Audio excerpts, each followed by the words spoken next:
50 years ago, it was quite seldom to find a collectors keen on modern art, whereas now it's almost seldom to find a young collectors buying traditional items and antiquities.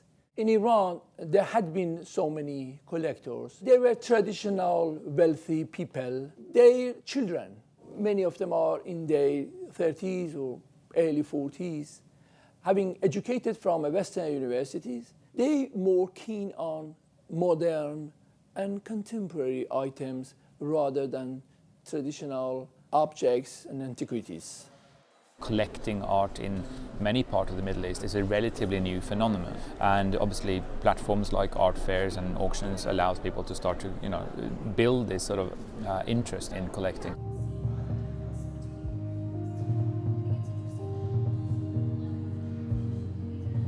People like to buy in different ways, we've noticed in art. Like some people like to go to galleries and they like to talk and they like to take their time and visit or go see a gallerist and use a dealer. Other people wait for art fairs. They'll just, they feel like, okay, everything's filtered. I can just walk in, get what I need and I'm good.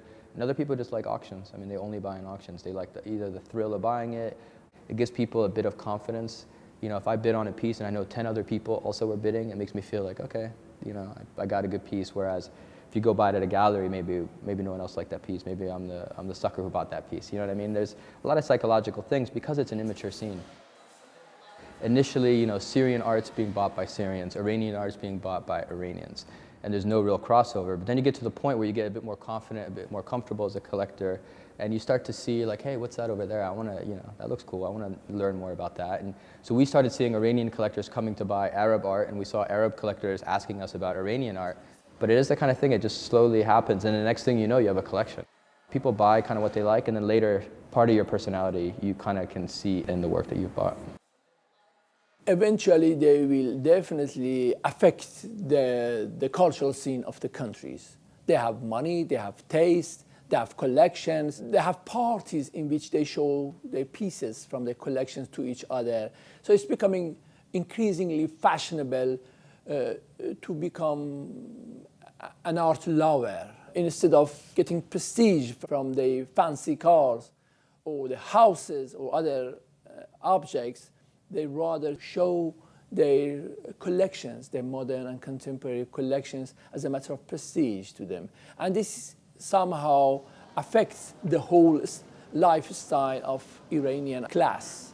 There are far more people acquiring art today and engaging the art market today than there were 10 years ago, really driven by so many new locations. So many more collectors from the Middle East, China, India, Russia, Latin America. So you have so many new markets providing so many new collectors.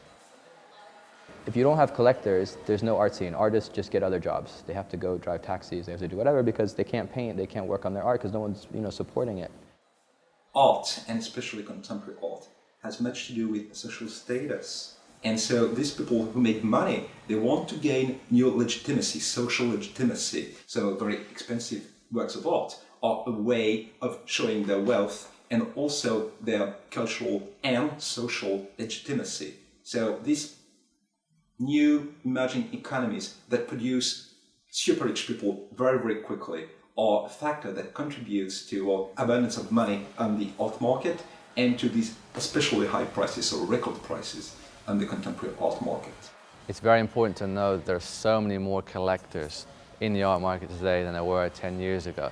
What you do have, though, which is globally, is at the very top end of the art market, being driven by a smaller number of individuals, which is normal because in the end there are less people that can afford to start acquiring works of art at, say, $500,000 plus, $1 million plus, $5 million plus. So at the top end, the art market is driven by a smaller number of individuals, but globally there are far more players across the board participating in the art market today than ever before. Since 2009, since the financial crisis, the wealthy has gone more wealthy than ever. I think art kind of ticks different boxes. It has an emotional, it has a social, and has a financial side to it.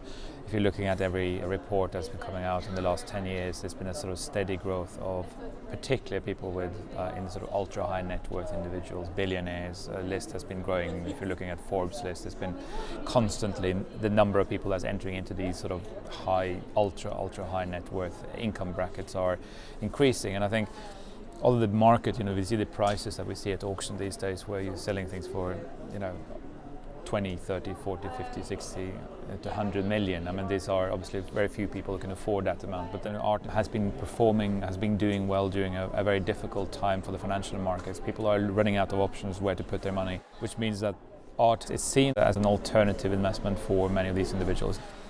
And you see, he represents these little robots in his painting, so I thought the contrast, nice connection. gives it some link. So that's a Tanavoli corner, if you like.